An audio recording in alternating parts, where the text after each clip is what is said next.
Well, good afternoon, everyone, at least everybody in the contiguous 48 states and Canada. Um, I know we have a lot of viewers here that might be coming from around the world. My name is Tom Coughlin, and I'm your moderator today. I'm joined also with Sharon Barata of Opinion Dynamics, who's my co-moderator. And we're very lucky today to have Deanna Hahn, who's one of the co-chairs for the conference, helping us out with the Q&A. So welcome to Commercial Buildings, Program Design, Implementation, and Evaluation. I hope you liked our witty little thing. There's a, what happens if a consultant, a program manager, and a regulator are sitting in a bar. Of course, they would have to social distance. Anyway, getting into this session, sorry, I have my dog next to me. That's one of the problems with being live here. Suddenly wants my attention. So we had a lot of interesting papers submitted. The subjects in this panel varied from some lighting. So we had two panels on lighting. We had panels on actually one called pilots and Z&E. And by the way, all these papers are available. I urge you to go to the site and view the papers for this panel. Two things that came up and were very prominent were the whole notion of the built environment and ordinances that might govern the efficiency of existing buildings. We're going to hear a paper on that. Also, strategic energy management. That notion of trying to create the culture of energy efficiency in a business, a school, or an industry. And we're going to hear two versions or two perspectives on that.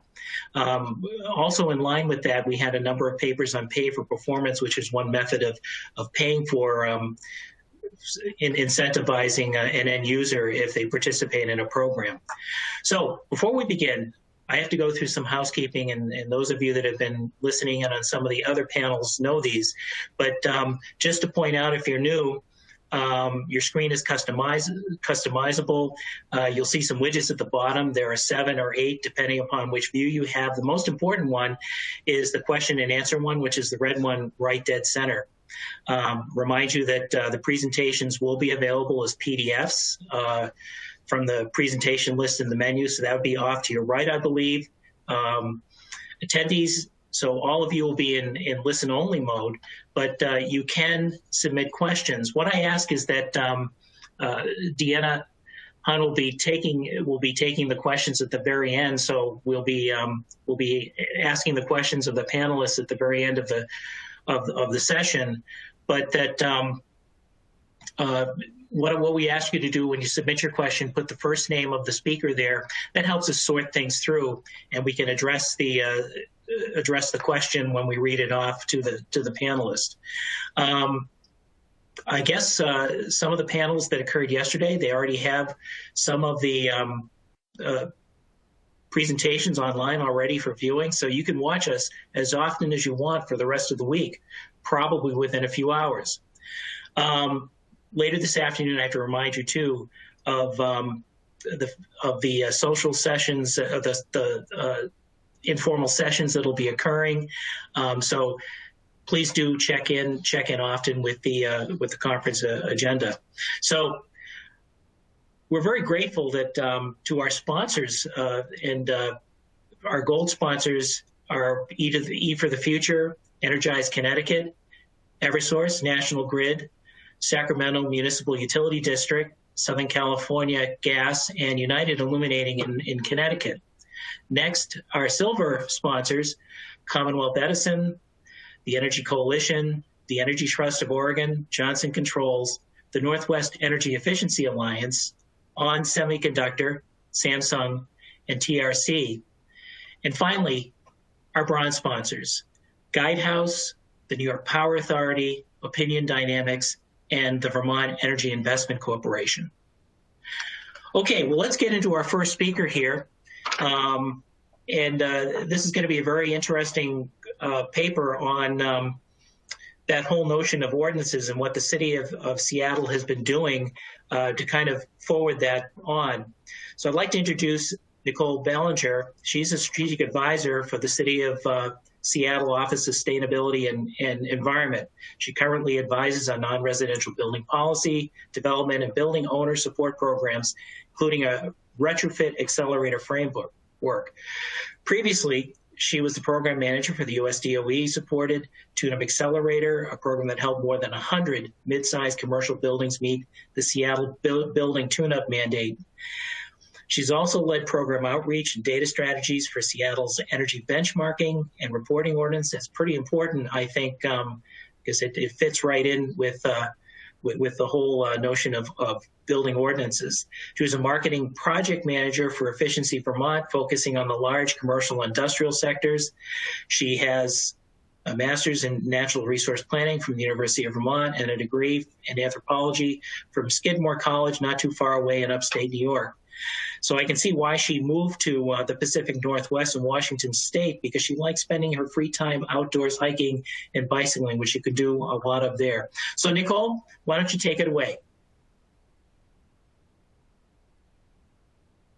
Great. Thank you for that terrific introduction. I really appreciate the opportunity to speak about our efforts to accelerate the mid-size market of buildings to comply with building tune-ups in Seattle using various carrots. I also want to make sure I acknowledge my co-authors on this paper. That's Sandra Mallory at the Office of Sustainability and Environment and Ted Brown at Seattle City Light. So before I dive into our paper, I want to give you a little context. So building tune-ups are part of Seattle's Climate Action Plan, and they make up a third of our core greenhouse gas emissions. So our goal in Seattle is net zero emissions by 2050, with an interim target by 2030 to reduce emissions 39%. So tune-ups build on the foundation of Seattle's energy benchmarking and reporting requirement, which we've had in place since 2012. And that requirement, it covers 3,300 commercial and multifamily buildings, 20,000 square feet and greater. Benchmarking is extremely important to have in place. It's provided us not only with data about energy and building use, but also with existing relationships with building owners and the people who manage them. Something just happened weird with the slides there. Sorry about that. So those are very important details to accelerate the market. Okay, so after extensive public engagement in March 2016, our Seattle City Council passed an ordinance to require commercial buildings 50,000 square feet and larger to conduct a building tune-up. And that's about 900 buildings.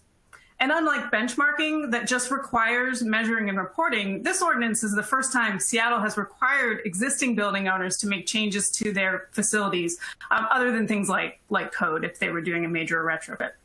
So the building tune-ups requirement is an operational and maintenance-based program that's kind of like a light retro commissioning. The requirement draws its inspiration from PNNL's building retuning program. And PNNL found that tune-ups can have an average energy savings in a range of 10 to 15%.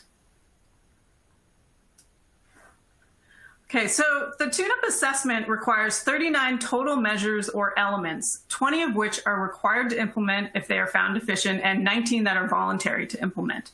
So it covers protocols in HVAC, lighting, water usage, water heating, all the things you'd kind of expect, and also some envelope elements for maintenance and repair. So we're rolling the tune-up out by building size, with the largest buildings required first, and that started last year in 2019. So the tune-up process is as follows. So first, building owners have to find themselves a qualified tune-up specialist. So what's that? That's a person with 7 years of experience in building audits and one of several certifications, like CEM or existing building commissioning professional. That specialist then has to go into the building to do a building assessment. They identify operational or maintenance issues, and then they also review our energy benchmarking data and water bills. So this is a way we can also verify our energy benchmarking reporting. As part of that process, they identify corrective actions. And then the owner's staff or the service providers can implement the required corrective actions. It's not required to have the tune-up specialist do that. And then lastly, the tune-up specialist verifies and reports to the city of Seattle. So we get a report for every building that does one. So I want to note that the city has offered several what we call alternative compliance pathways that allow flexibility for owners of buildings that might already have low energy use, or they have an exemplary performance certification, or they recently did a tune-up equivalent.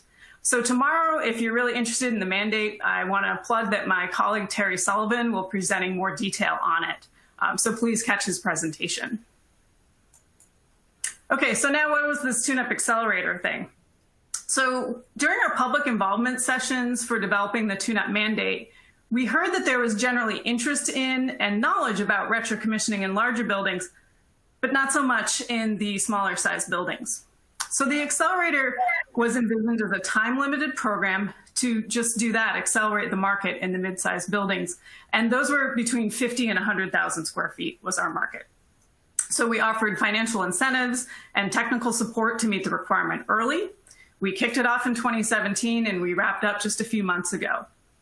Our goal was 20% average energy savings across at least 100 buildings or spaces and about 99 million kBTU per year. So this is our target market group. It's kind of bracketed in the pink arrows there. And there are about 400 to 450 buildings total in that size range. We did allow buildings less than 50,000 square feet that had benchmarked to participate, although we definitely felt that the hook for this program was likely the mandate coming along in the future. And I just do want to make a quick note that we have recently extended our deadlines for the smaller buildings due to COVID-19, and that there are some now extensions in place for healthcare facilities. So if you're in Seattle, definitely check our website. So on the next slide, I want to just mention our program partners and funding. I can't go into detail, but this was truly a team effort. It was a large program.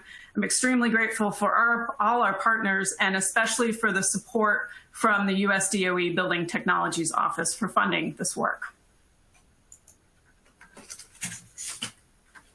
So it took about 9 months to develop the program to have it ready for service provider trainings in summer of 2017.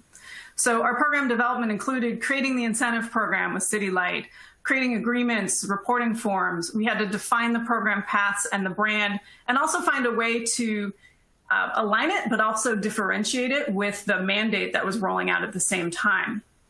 We had to recruit buildings. We also created a small database to track enrollment and a means to track the progress of participating buildings, because we were kind of under a grant deadline for this. So speaking more about our incentive program development, so Seattle City Light strove to create a streamlined process that minimized barriers to participation. Since our target market does tend to have less staff capacity to engage in programs than owners of larger buildings. So also importantly, we had only 90 days to enroll 100 buildings to meet the DOE milestones.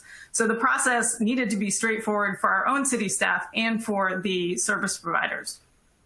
So to determine the incentive amount, City Light leveraged both our energy benchmarking data and used PNNL's building retuning research to develop an incentive of 12 cents per square foot with a 70% cost cap. Interestingly, as an aside, in this process, market actually had somewhat higher than average electric consumption than kind of the rest of their market. It was about 14% higher. So that was kind of motivating and interesting to them. So this is just a screenshot of our incentive calculator. So City Light made this to really make it as easy as possible for their staff to enroll buildings and get an energy savings estimate for them. And again, that used both the benchmarking and PNNL's research. And at 12 cents per square foot, we anticipated that the incentive would cover about 50% of the tune-up costs for most building owners. And that was assuming our tune-up cost was about 25 cents per square foot. And that was something we had estimated during the development of the tune-ups ordinance. So for our incentive programs and paths, we marketed 3 different programs. The first was the basic tune-up that I just spoke about. The second was really Tune-Up Plus. We're really trying to use tune-ups as a gateway to encourage more and additional measures in the buildings. So those were things that would qualify for existing city light incentives. Then we also had a building renewal program with University of Washington Integrated Design Lab, and that was technical support and engineering analysis for deeper retrofit planning. In addition, we gave each building a DOE asset score, and that helped suggest retrofit opportunities and hopefully push engagement beyond the tune-up. So you might have noticed estimates for tune-ups alone are like 10 to 15%, but we had a program goal of 20%. So that was important. We were really trying to push them to do a little more. So getting the service provider market was a really critical part of this accelerator. And that was both to meet our needs for the accelerator and for the concurrent rollout of tune-ups to larger buildings. So we ended up holding 4 trainings because there was such a great interest from service providers. They saw the trainings not only as an opportunity to serve the mid-sized market, but also to get a leg up on understanding the requirements to get work in the larger building market. So the trainings really served both rollouts, and that's a big lesson learned if you're considering early incentives to meet mandates. So now on to the results. So we had 102 buildings complete the accelerator, just a little above our goal. The total GFA enrolled was 6.9 million square feet, and the average size was about 67,000 square feet. So we hit our target market pretty well. All types of building owners could participate. About half were public entities like city-owned buildings, K through 12 public schools, and the rest were privately owned, 43% of which were for-profit entities, and about 8% were nonprofit entities. We did some extra work to engage nonprofits, so that percent is slightly larger than the target market. I'd say if I could do the program over again, I would engage even more effort towards that enrollment. So for the types of buildings that enrolled, we're really a good slice and variety of our target market, and it was pretty representative, with the largest sectors being office and K through 12 schools. So, and as a reminder, our goal was 100 projects with 20% savings on average across participants. And we did find that buildings participated in all the paths. So we had 48 buildings do a basic tune-up. We had 19 buildings do Tune-Up Plus with an additional incentive, meaning they had a project underway or completed. And that got an additional KWH savings of about 1.24 million. Interestingly, we had 30 buildings that we kind of call Tune-Up Plus unknown, meaning that they planned a project but didn't have a bid, or they reported completing some work that was beyond the required tune-up measures, but it didn't quite fit an incentive or they didn't pursue it. In any case, it's hard to estimate their savings without more follow-up, but the additional engagement of those buildings was very promising. And lastly, we had 5 buildings complete building renewal plans for their buildings, but they didn't necessarily implement the work. So now to some findings. So what did they find? So there were 20 required tune-up implementation measures. And as you can see, all the top measures were in the HVAC category, mostly around scheduling and set points. And our final technical report to DOE does have every single measure if you want that detail. I do want to note an interesting thing that the service providers reported was that many of the buildings had pretty outdated control systems and that they needed better software or software upgrades, or that they felt that facility staff could benefit from some training. So I think this is an area for future engagement. For the 19 voluntary measures, corrected means implemented or planned for implementation. 59% indicated at least one voluntary action was being implemented or planned. As you can see, there's a lot of lighting and old equipment in this market. Nearly 50% had equipment approaching end of life. So again, another opportunity for future programs. So as I mentioned earlier, for the Tune-Up Plus path, 19 buildings participated. Most of those did go into LED lighting. You know, they kind of went with the low-hanging fruit. But again, you know, thinking of that outdated equipment, future opportunities are really present in this market.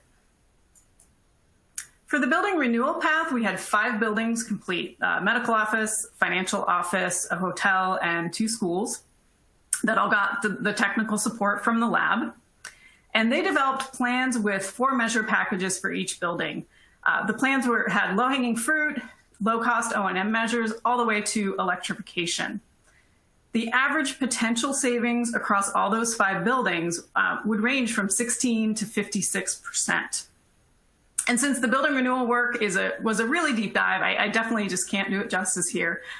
You should definitely check out Chris Meek's summer study paper on this program. So starting to wrap up a bit here. So our partners at the Smart Building Center conducted an evaluation in 10 buildings. That evaluation included site visits to verify implementation and an energy data analysis. And the mix of buildings they sampled was pretty representative of our participants. They did interviews with facility managers, visual verification of corrective actions, and they used data loggers to verify changes to controls. The good news is that we found really strong measure persistence, and we found that the reporting to the city was quite accurate. So that was good news for the city. So for the energy data analysis, they compared pre and post implementation energy use and emissions using 2017 for the baseline and 2019 for the post tune-up. We had some challenges, however, with availability of post tune-up data. We had a few gaps and dips, but nonetheless, we were able to analyze it and we did see some positive trends. So just if you zero in on the pink slide here, we found 8.3% average annual savings across the 10 buildings, with nearly 6% in electric savings and 11% in gas savings. This is non-weather normalized data. We had 8 buildings had energy savings ranging from nearly 3% to 22%, and 2 buildings had some energy use increases. We also did a post-participation building owner survey. We had a greater than 50% response rate, and it found some good things. It found a positive program experience that benefited the building operations, strong satisfaction with the tune-up specialist. They said, yeah, doing the tune-up drove participation in energy conservation measures beyond just the requirement. And lastly, they felt that offering an incentive and technical support for early compliance was good policy. So what did we do and how do we feel about our savings in the end? So we took the results from the 10 building evaluation, we combined it with results from the asset scores and reviews of all the tune-up reports. And we felt that maybe for the basic tune-up, we had estimated 10%. We thought that maybe it was a little optimistic. We think probably more for tune-up plus, we revised that down a bit to 15, but we kept building renewal at 35% because of the tremendous potential opportunity in those buildings. So our average goal is 20%. We did end up revising that. So that's less than we hoped, but in general, we feel that's still an amazing result for a program that's primarily O&M based and specifically focused on smaller buildings that had not engaged much with incentive programs in the past. So in conclusion, how do we feel about mandates and carrots? So yes, offering an incentive for early compliance with mandates is great policy. We like carrots and we like sticks. So they deliver energy savings sooner. It brings service provider attention to the mid-sized market. It really helped from the city perspective. It allowed for an iterative process as we rolled out the policy. We could make changes based on feedback, created goodwill with owners, and it definitely spurred action beyond the tune-up requirements. So the last quote on here on the slide is a good one from a building owner. I'm not going to read it all out, but essentially, she had such a good experience with the tune-up, and she was pretty skeptical from the first go at it, that she actually wants to now do tune-ups in her other buildings. And interesting, those other buildings are not within the city territory, so they don't have to comply with the tune-up mandate. So really great results from this program. And I look forward to answering your questions during that Q&A session. Thank you. Thank you, Nicole. We did have some questions come in. Just a reminder, if you have any questions for Nicole, please do log them in, and you can see the widget at the bottom. I would also like to direct your attention to another paper that's very similar that was presented yesterday by Hannah Bastian of ACEEE, talking about housing and these same ordinances and across a number of different communities. So there's a lot there. So I direct you to Nicole's paper, but also to Hannah's paper too, if you're interested in this subject. So we're going to jump over to down the West Coast to California. And this next paper is about trying to use M&V in buildings using normalized meter energy consumption methodology, which is very prominent in California. David Jump, just to introduce him, is a director at KW Engineering. He has over 25 years experience providing all kinds of services to utilities and their customers. And he's actively engaged in the development and implementation of meter-based measurement and verification methods. He develops new tools for his clients. He's a longstanding member of the International Performance Measurement and Verification Protocol Group committee and a past member of ASHRAE's Guideline 14 committee. He's authored many M&V guidance documents, and if you Google them like I did, you'll find some of those, and they're really quite interesting. In recent years, he's worked to develop and apply NMEC, which is what in California the acronym sounded out as Normalized Metered Energy Consumption Methodology, meter-based methodologies within California's energy efficiency programs, and worked with LB&L to develop energy model accuracy assessment procedures. He developed the MV analysis module currently available in PG&E's Universal Translator version 3. So without further ado, I'd like to introduce David Jump. Take it away, David. Great. Thank you, Tom. And thank you to the sponsors, ACEEE, for allowing me to present this work at this conference. As Tom said, I have a long-standing interest in M&V, and I hope that comes across quite well. I intend it to in this talk. Yeah, I'm a director at KW Engineering, and we do a lot of projects in California, but also in the Midwest. We have an office in Salt Lake City as well as New York City. So as Tom mentioned, I've been helping set up a lot of meter-based programs, and that's really provided me an opportunity to see what else is going on in the meter-based world in California, at least. So I really have to thank my co-authors from Southern California Edison and Southern California Gas Company, who are listed here, who've engaged me in developing and implementing some of these programs and providing technical review for other programs. So with that, I'll just get started. The agenda I wanted to go through is fairly simple. I just really want to talk about, from a high level, the M&V aspects and how that's implemented in these different programs, and basically what we can learn from different implementations of those programs that will help the industry move forward. Because I really believe these meter-based approaches are kind of the path to the future, and they can unify a lot of our work in integrated demand-side management. So just go over advanced M&V very briefly and identify some of the policy drivers, talk about some of the program considerations, and then get into the case studies. And if we have time, a little bit of discussion and conclusion, and talk about the future. So motivations behind meter-based programs, like I said, are advanced M&V in California and throughout the nation. Now we're getting a pretty good saturation of these advanced metering infrastructure out there. And so we're getting a lot of short time interval data. That data is really insightful about what's going on in buildings, and it improves a lot of things, providing building owners with insight on their energy performance. It really enhances measurement and verification as well.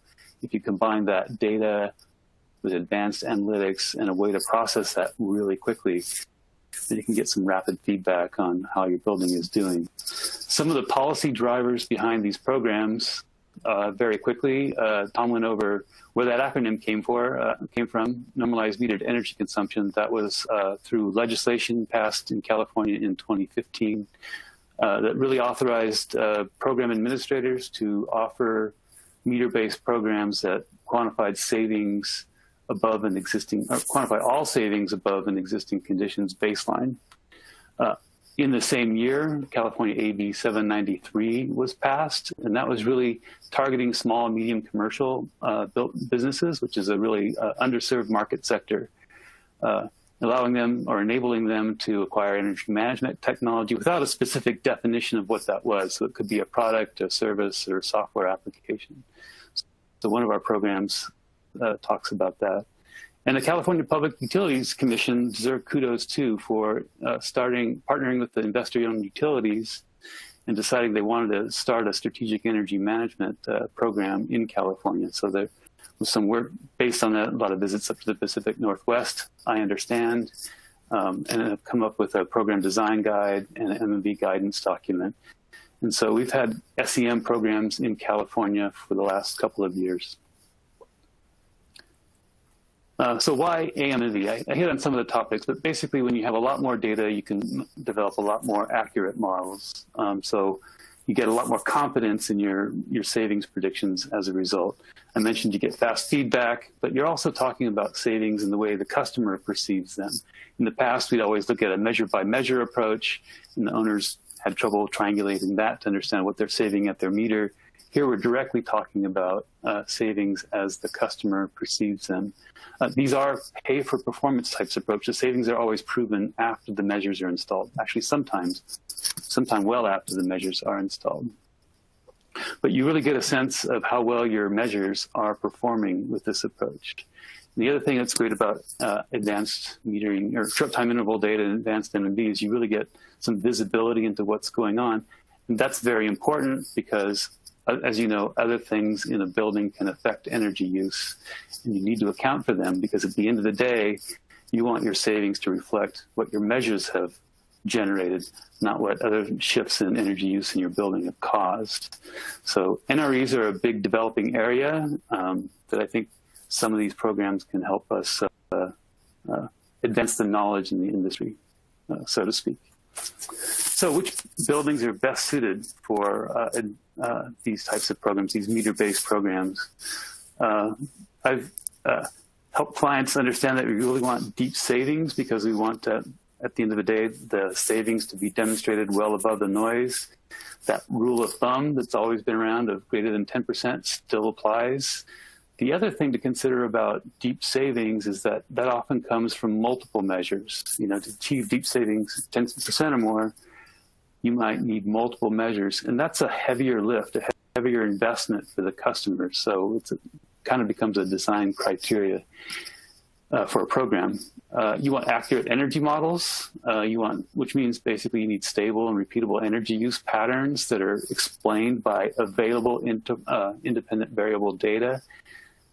And the engagement time of these programs are quite long, 2 years and 3 years in one case. And that's also something the customer has to consider because they're going to invest upfront and receive their incentive payments downstream. So it's really a cash flow issue. In one of the programs, you'll see that public sector buildings are good candidates for them because they're very temperature sensitive, they're regularly scheduled, and they have few non-routine events.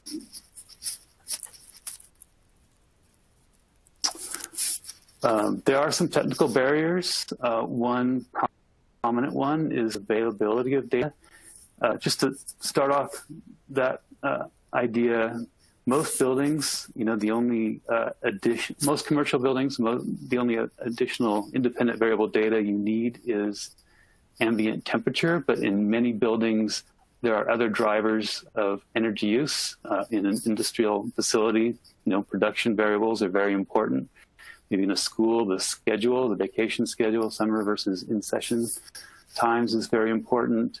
And I think we're learning now that we have this giant NRE period that we're all affecting. That's why we're not all meeting in person at a Silomar, is everybody has to stay at home. And so that's a giant non-routine event. And so how do you explain that? You know, that's a burgeoning area. And actually, I want to take a little aside and inform you that there's an informal session after this one today to talk about NREs and the COVID era period that I encourage you to participate in. I mentioned non-routine events. Those are shifts in your building that aren't due to your measures. They can occur at any time. They can occur in the baseline period. Usually you see it in the data when you collect the baseline period data. Here's an example in a chart down below. We saw some low periods of energy use in the baseline period of a university lab building.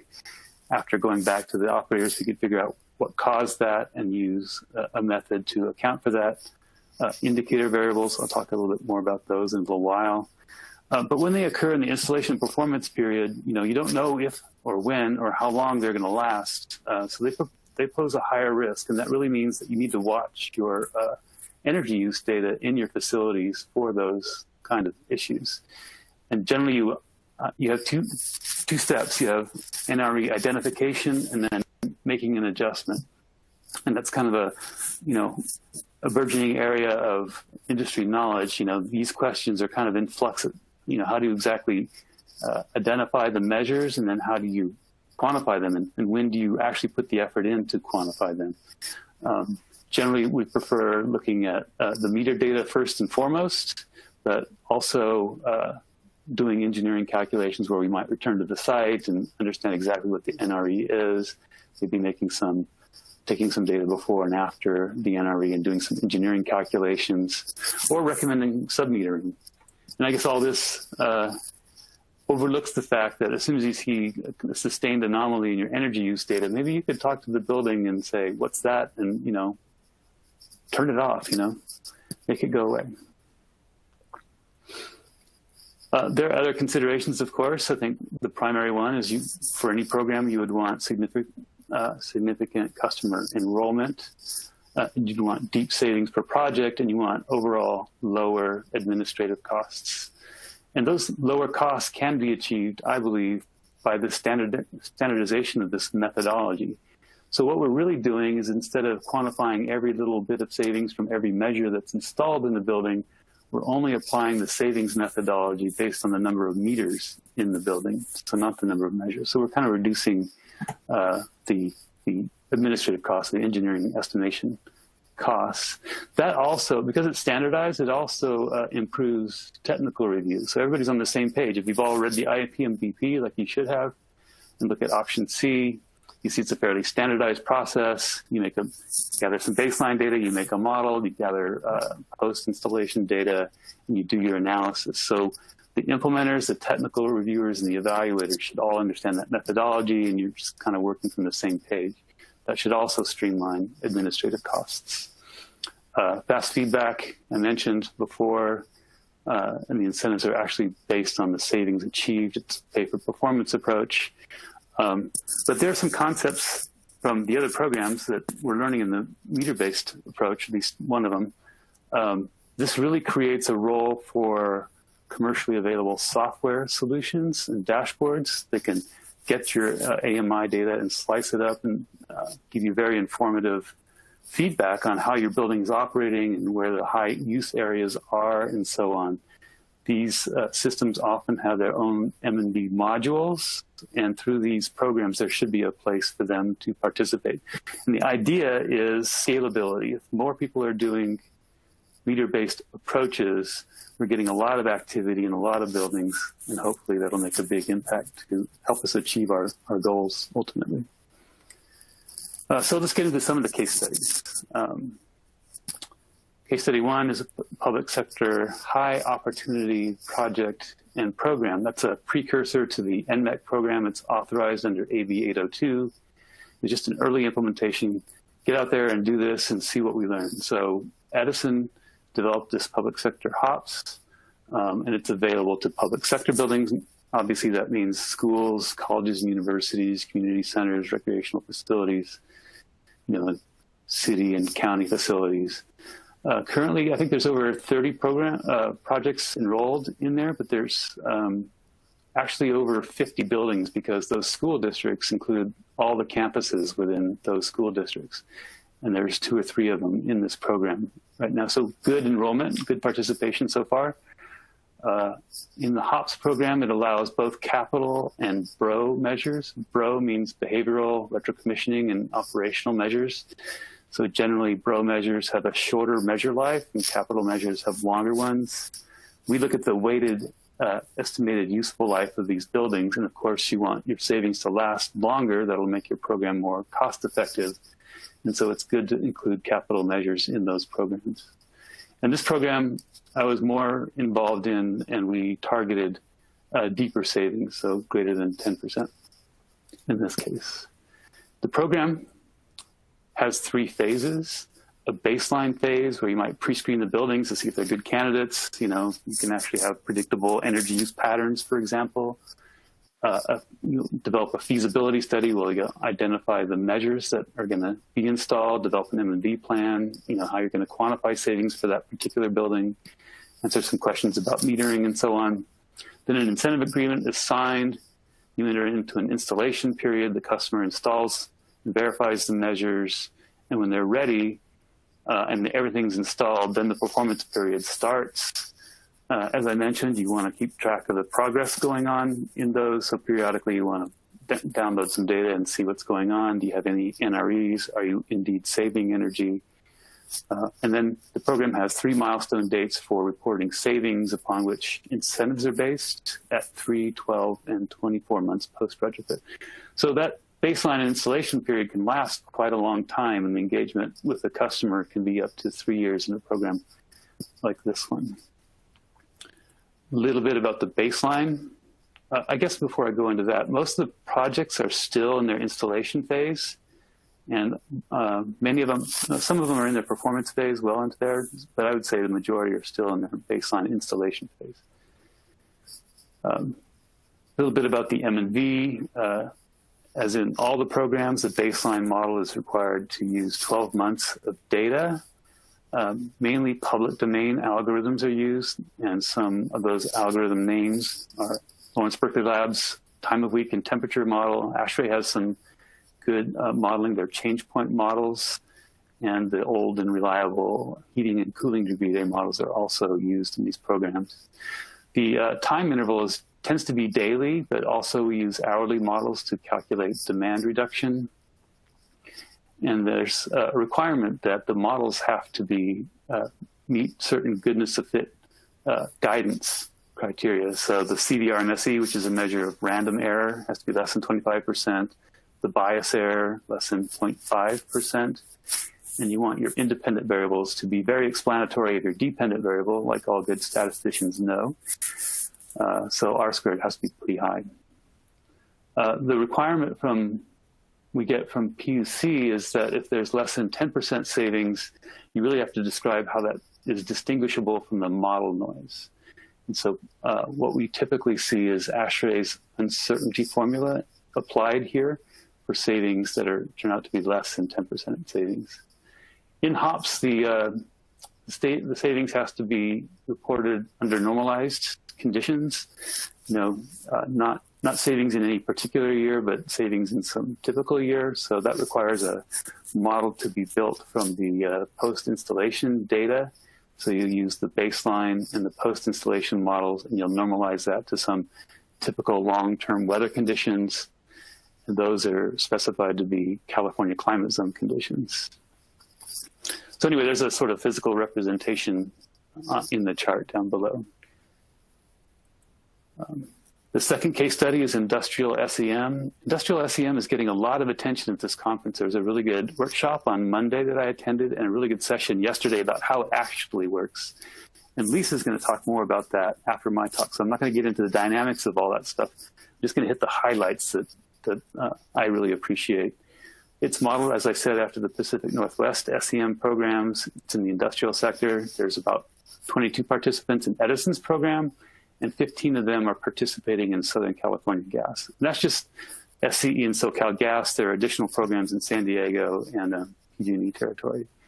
The real goal, which I think is great, is to develop an energy management system as a business practice. So you're really bringing in energy awareness, energy cost into the function of the business itself and managing that. I think that's going to lead to a lot of long-term benefits. It's only available for BRO measures. I mean, you can do some capital measures, but you have to remove their effects out of the results. But the idea is to get the facility staff engaged and look how to make their existing equipment more efficient. There's a lot of activities that go on. The implementers are basically coaches, teach them how to do treasure hunts and find those savings opportunities, help them set up the M&V, find the data that is used in the M&V models, set up the energy management system, and develop and test models and settle on a baseline model, and then report the savings. So it looks more like this with 2 reporting years. And interestingly, it has no separate installation period. In other words, when the implementer and the customer engage, year 1 starts. And so you have a lot of activity to get going to find the measures and set up the M&V and so on, and get some measures installed in that year 1, so you'll actually have some savings to report at the end of year 1. And at the end of, and then as you enter year 2, you continue to refine those activities, continue to find additional measures, refine your energy management system. You know, it'll be a little bit more mature. The focus is more about building in that energy management system. And the customers can re-up for initial years as they want. The M&V side of that, as I mentioned, project start and reporting year 1. There's no separate installation period. The EEMs are installed throughout each reporting year. They're not all one period. There tends to be multiple independent variables. It's a production facility, and there's a lot of things that affect energy use, and you need to find those measures, that data, and establish the data stream so you can continually feed it into your model. Models can be monthly, weekly, or daily, or just dependent on the production cycle. The goodness of fit guidance is the same as in the HOPS program. Savings are expressed as avoided energy use, so only savings in the reporting period, or savings are reported under reporting period conditions is what I mean to say. You don't have to normalize to some long-term weather conditions. Incentives are paid for different milestones, for achieving treasure hunts and things like that. And additional savings are provided at 12 and at the end of year 1 and year 2, essentially. The third case study is the Facility Assessment Services Program. This is the one initiated under AB 793 originally, targeted to the small, medium commercial building sector. We're seeing a lot of retail establishments in it, banks, small offices, and similar buildings like that. It's really targeting low-cost row-type measures that are identified by analysis of the AMI data up front. So you can really look at that data and see trends in it, and identify things a customer might engage in. I guess what happens is the implementer talks with each customer and identifies the measures that that they're seeing in the data, and the customer installs those. And those are measures like changing the equipment scheduling, maybe making some set point adjustments in the HVAC system, finding ways to reduce the base load reductions and so on. This program is got a lot of participants in it. It's pretty impressive, over 100. Many of those are chain type establishments that are owned by the same owner, so that helps get more customers into the program. Its process looks more like this.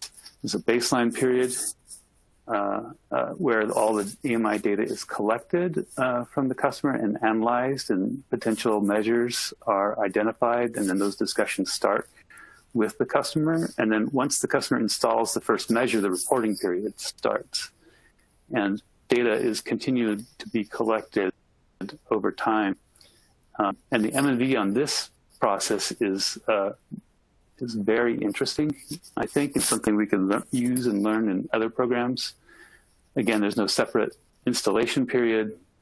It's a single model. Sometimes it's called a pre-post model, where all the data from the baseline period through the performance period are put into one model, and indicator variables are used to represent the time periods that the EEMs are installed. And then data is collected. As data is collected, the coefficients on those indicator variables become more and more statistically significant. And then you could use the pre-post model to estimate what the savings is over these different periods. So the algorithm that's used is very similar to the LB-Nels time of week and temperature model. We see daily and hourly models in these programs, and the goodness of fit criteria, of course, the same as the other two programs. I believe incentives are paid quarterly after the savings are shown to be statistically valid. And so the customer gets payments on a quarterly basis. Multiple EEMs can be installed also with this program. Okay, I'm getting the signal to wrap things up, so I will just skip ahead, make one more point. We're seeing not a lot of NREs in the HOPS project, but we are seeing them more often in the FAST and SCM programs. We're also seeing techniques to identify those, and they're mainly relying on indicator variables. So just to conclude, I think we've had a really good start to these meter-based programs in California, large commercial, small commercial, and industry. We're learning lessons mainly to how to treat NREs in these programs and how to shrink the timeline, the M&B timeline for these types of programs. And yeah, I think I'll just stop right there and take the rest of the answer any questions you have in the question and answer session. So thank you. Awesome, David. Thank you very much. There were a number of questions that came in. Again, remind people to ask your questions in the Q&A widget down at the bottom.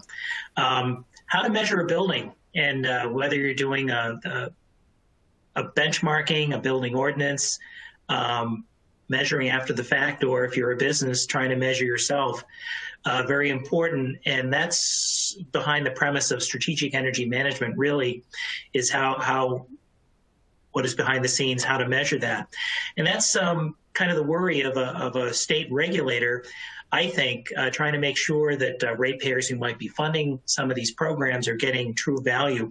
We're very fortunate today to have our next speaker, Lisa Paulo, who's going to give us some shared experience with the first of the SEM programs offered in the state of California. California Public Utilities Commission, by the way, they share a lot of information publicly, which I've used in the East Coast with the work that I've done over the years. So a little bit about Lisa, and then we're going to go right into her presentation. She served a variety of capacities, including supporting Phase 1 implementation of California's Renewable Portfolio Standards Program. Boy, you could have written a paper on that. Maybe you have. Monitoring and oversight of Self-Generation Initiative Program and Phase 1 implementation of the California Solar Initiative Program. Lisa's led strategic planning initiatives pertinent to integration of demand-side management resources, including energy efficiency, demand response, and renewable distributed generation, and as well as workforce education and training in the clean energy sector. Pretty important, particularly as we ramp up after COVID, that we keep the pressure on that. Currently, Lisa is the lead analyst for industrial and agricultural energy efficiency initiatives at the CPUC. This involves the evaluation and oversight of ratepayer-funded programs administered by the investor-owned utilities as part of their $1 billion per year statewide energy efficiency program portfolio. So Lisa, without further ado, why don't you share some of your lessons learned? I turn it over to you. Thank you so much. I'm happy to be here today to share a summary of a paper that we submitted focused on early feedback evaluations for California's first strategic energy management program. So before I jump into it, I want to make sure to acknowledge the Energy 350 team, which is integral to not just our overall SEM evaluation currently taking place, but also helping to develop this paper that I'm going to be sharing with you today. So thank you to Chris Smith and Josh Weisert from Energy 350, and I believe they are listening in on this presentation. So the purpose of our strategic energy management paper was primarily to share the methodologies currently being used to achieve the early feedback research objectives that we have for the program, share the program design characteristics for California's first SEM program, as well as compare current program implementation characteristics and challenges to lessons learned from other SEM programs outside of California. The original plan was to have this paper, this piece of the early feedback report, completed in time for this conference. Unfortunately, due to the pandemic, our site visits had to be delayed, and we had to reconfigure to perform virtual site visits. So that ended up pushing our timeline back. But now the report will be completed in the fall, or hopefully. For this reason, we've had to taper down the scope of this paper, but we still find some useful information here. So what is California SEM? I think everyone here pretty much knows what SEM is generally. It's a holistic long-term customer engagement facility program approach that uses regression models to estimate savings from all program activities at the facility level, including capital projects, maintenance and operations, and retro commissioning. Similar SEM programs have existed in other states as acknowledged, such as Energy Trust of Oregon, Bonneville Power Authority. Basically, we had a good foundation to work with when we developed our own program for these programs that have existed for quite a while. SEM also seeks to change organizational culture by involving buy-in at every level, from staff and management involvement to the developing of energy savings plans, including O&M and behavioral changes. So California's program launched in 2018 as a 2-year engagement targeting the industrial and agricultural market sectors. The commission, the California Public Utilities Commission, allowed for certain savings calculation characteristics based on the program's high degree of customer engagement, strict program documentation requirements, and specific program design. So the allowances included a net to gross ratio of 1, an existing conditions baseline to start with, and a 5-year effective useful life for the savings. Note that the net to gross of 1 is currently being quantified in the overall SEM evaluation efforts. And the program has just kicked off year 2. So there are 2 guiding documents that help, that basically describe the California SEM program. One is the California SEM Design Guide. The second one is the California SEM M&V Guide. You can see by this slide the various activities that are described in each of the guidebooks, with the design guide primarily focusing on program implementation. So things such as workshop activities and timeline, milestone activities, customer implementer roles, etc. The M&V guide focuses primarily on quantification. So data collection, development of baseline energy models, calculating energy savings. Both of these guidebooks are online if you want to dig deeper in how the program is structured. The IOUs hired a contractor to develop these guidebooks, again, based on existing SEM programs outside of California. These guidebooks cover the initial 2-year engagement. The California SEM program is eventually envisioned to be a 6-year program. The guidebooks are currently being updated to add years 3 and 4, which a majority of the customers that participated in years 1 and 2 are planning to continue with. So this slide is meant to give you kind of an understanding of how the actual program is structured, with the table showing the various activities as described in the guidebook. So column 1 focuses on workshop activities and schedules. Column 2 are site-specific types of activities, such as the treasure hunts that was mentioned earlier, which is where the customers identify savings opportunities on their site. And column 3 are specific M&V activities that take place, such as data collection. And this is basically like a cutout of the first year that's described in the guidebook. And they're all based on long-standing elements of continuous energy improvement, CEI, which I'm sure you're all familiar with. The graphic on the right shows those components, starting with the commitment, assessing opportunities and goals, implementation, evaluation, and recognizing achievements and improvements where applicable. So this slide is meant to describe the overall SEM evaluation components currently taking place. There's 3 components: the early feedback, which is the topic of our paper, which is why it's circled, the custom project review, and the ex-post evaluation, just so you have a sense of the level of evaluation going into this and what we're talking about today.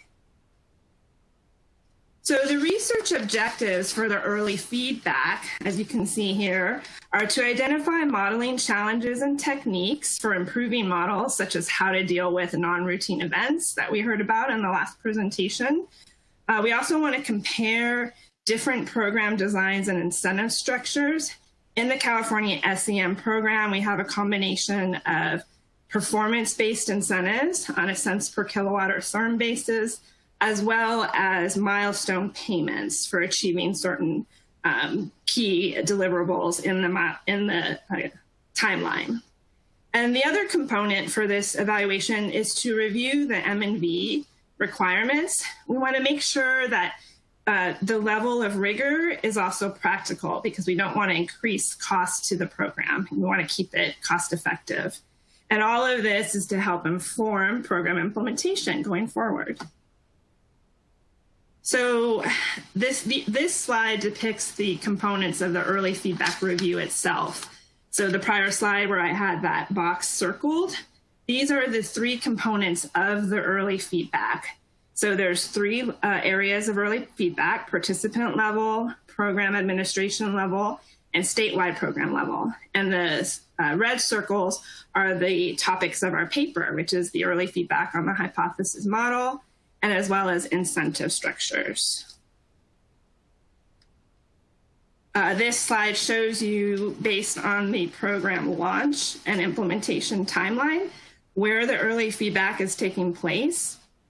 You can see here that it started shortly after the beginning of year one and is scheduled to be completed just after year two is completed reporting. And again, this was particularly set up to occur at this time to help inform, with lessons learned, the next cycle. This slide depicts the sample design that was utilized for this evaluation.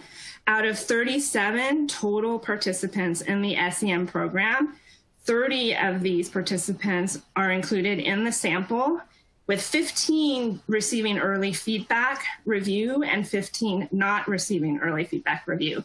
The reason we stratified the sample this way is to try to test the impact of the early feedback itself. Those getting early feedback will also get a custom project review. All 30 sampled sites will get an ex post evaluation, and all custom and deemed projects completed during the baseline reporting period will be evaluated during ex post as well. The 7 sites that are not included in the sample will be used to help inform the SEM net to gross survey, which will be used to quantify the net to gross allowance of 1.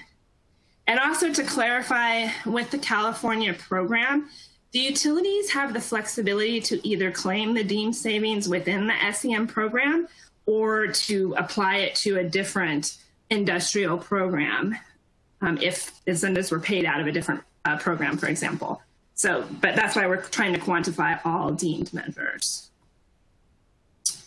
This table shows the same sample strata with the first row representing those not receiving early feedback, the second row receiving early feedback, the ones that are receiving it, and then the totals on the bottom. And you can see the effort was to maintain a confidence level of 90%, and the relative precisions are listed there as well to the far right. Okay. So the California incentive design and baseline energy model early feedback strove to review a variety of factors involved in developing these models, such as the customer engagement strategy, baseline model development, methods for identifying opportunities, final model review, adherence to the SEM guidebook, and participant workshops. So all of these things are being reviewed, plus some, as part of the evaluation. The data gathering is by a combination of document review, interviews of IOUs and program implementers, participants, as well as custom project reviews and site visits, as I already mentioned. This slide shows the 4 cohorts currently representing our SEM program in California. So San Diego Gas and Electric has 1 cohort. Pacific Gas and Electric has 2, a food processing cohort and a manufacturing cohort, while Southern California Edison and Southern California Gas both combined to provide one cohort providing both electric and gas savings. And when we say cohort, this is an approach that we're testing here in California, where you get groups of similar customers together to attend the workshops, to get educated on how SEM works, continuous energy improvement, behavioral changes, all those kinds of things. And the effort there is to try to reduce or minimize program costs, because there's a lot of customer engagement. And if you were to do that individually for each customer, that would start rising in cost. And we also want to increase cost effectiveness of these ratepayer funded programs. You will note on this slide as well, on the bottom is the performance-based incentives that each cohort offers on a cents per kilowatt hour or therms. And you also see in the middle row the various milestone incentives that are offered to customers. And I'll just note that San Diego Gas and Electric is the only utility that is not offering a performance-based incentive. They're just offering milestone incentives. So it'll be interesting to see in the final results what combination of these various incentive structures will have the greatest impact on energy savings, if any. And this scatter chart is meant to, basically what it suggests is that the level of milestone payments may not correlate with the amount of savings anticipated. So to be clear, this chart represents anticipated savings, not evaluated. This is preliminary data, obviously, and we hope that the final results of our study, which will actually have savings data, will help us learn more about which kinds of incentives are the biggest bang for the buck. The hypothesis model early feedback review methodology, again, looked at the regression baseline energy models developed by the program implementers. That's a requirement for participating in the program. This was done in order to provide early feedback in real time on how to improve the models and how to improve ambiguities, how you deal with unanticipated activities, align expectations before finalizing the models, et cetera. The review process included, among a variety of things there, documentation review, confirm the handling of all data, revision of models when there are non-routine events, quality control measures, the best model for each individual scenario, et cetera. So this is just to give you a sense of the level of work that went into this. So now we're going to switch to lessons learned. And this is basically lessons learned from other SEM programs.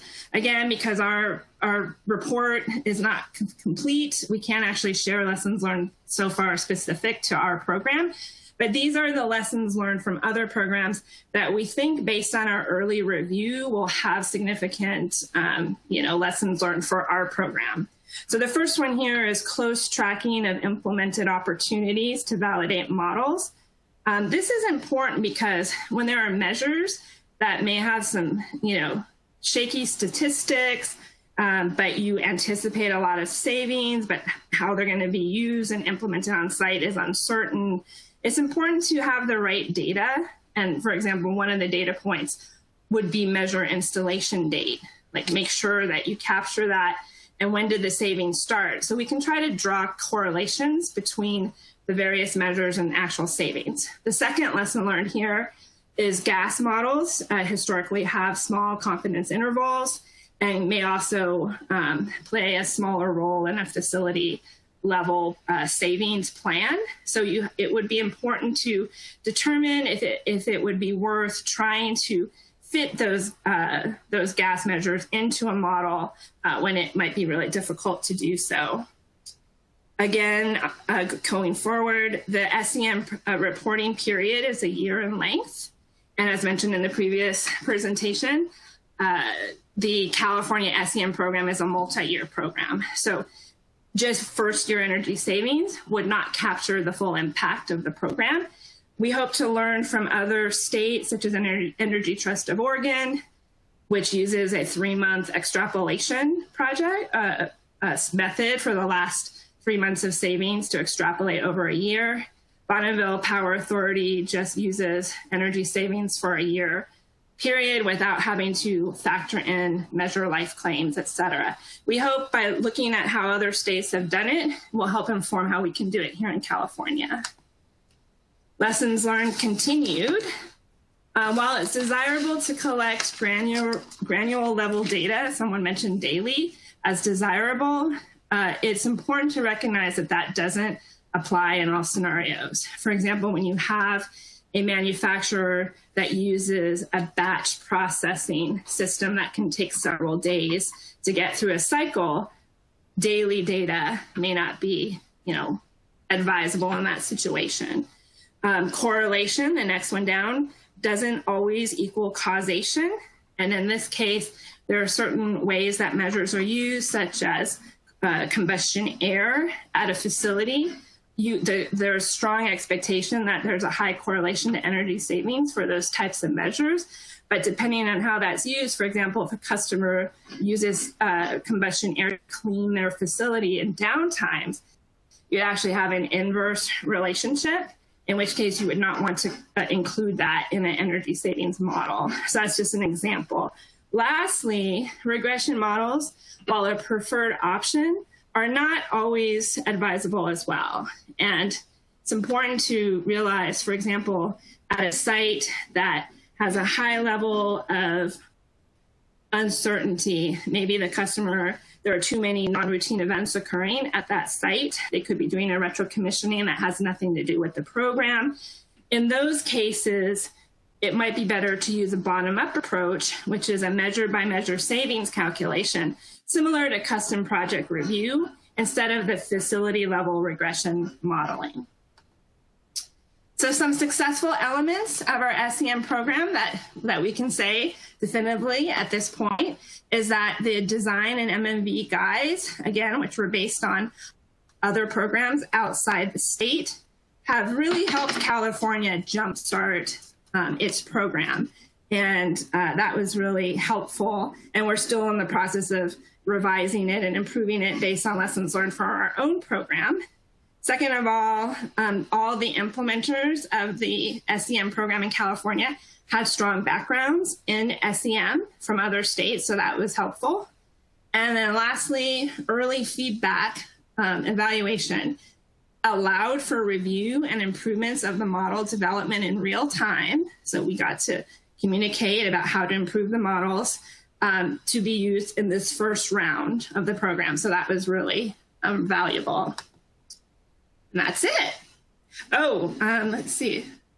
Just to close, I don't see my last slide here, but the program is anticipated to be completed in fall of this year. So hopefully we'll have a lot more information at that time and lessons learned. Thank you, everybody.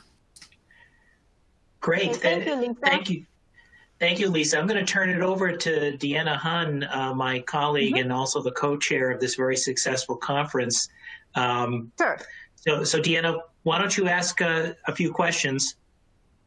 All right. So given that we are quite short on time, please, speakers, give short answers. So the first one is for Nicole. Can you elaborate on what the city of Seattle is planning for the future? And is there anything in that future that takes us away or the low-hanging fruits, or how to make the current no low-hanging fruits low-hanging fruits? Okay, Nicole? Yeah, good question. So one of the things we see an opportunity with is the new Washington State Clean Buildings Law. That's a kind of a building performance requirement. So we want to make sure for that buildings that have to comply with that aren't going to install new gas equipment, that we can leverage that opportunity, support them through incentives, retrofit, accelerator hub, financing, whatever we need to do. And funding is a challenge to try to get at that low-hanging fruit, or go beyond the low-hanging fruit is what I'm trying to say. Exactly. And electrify buildings. Okay, thank you. So the next question is for David. Can you speak about using savings across a group of buildings and use that as a basis for incentives rather than savings at the individual building level? This could mitigate effort to address NRE side by side. Yeah. So that's actually another option that I didn't clarify in my talk, is you could run a site level approach, which is an individual building by building approach, or more of a population based approach. We have larger populations and run a similar analysis. So that is entirely possible. Those aren't the types of projects that we're seeing in our current program, so I didn't mention it, but it is allowed under the NMEC ruling in California. Okay, the next question, thank you. The next question is for Lisa. Are the utilities funding the SEM provider services, or is this what the milestone incentives are used for? Basically, who funds the coaching costs for the customer cohorts? So the utilities, AKA the ratepayers, actually fund the program costs. And part of our evaluation will look at the cost effectiveness of this approach based on the savings that are actually created. So yeah, it's not, those costs are not funded from the incentive payments. Okay, Tom, should we go one more round, or let until we get cut off? Oh, until we get cut off? Okay. Oh, cool. Then, Nicole, back to you. Okay. Warning, we may get cut off here. Could you describe, Nicole, how you leverage asset score? Was it done at the cities or service providers, by the city or the service providers? Yeah, great question. We actually had a separate small incentive for the service providers to collect the asset score data and input that into the tool. So we used it that way, but then we actually also used asset score to prioritize buildings to recruit. So we took our energy benchmarking data and actually used that to look for retrofit and tune-up opportunities at the outset too. All right. Unfortunately, that's all the time that we have. The questions will be shared with the speakers, and they will attempt to provide answers to all of them. Thank you all, and thank you for attending. Yes, and enjoy the rest of the conference. Absolutely. Thank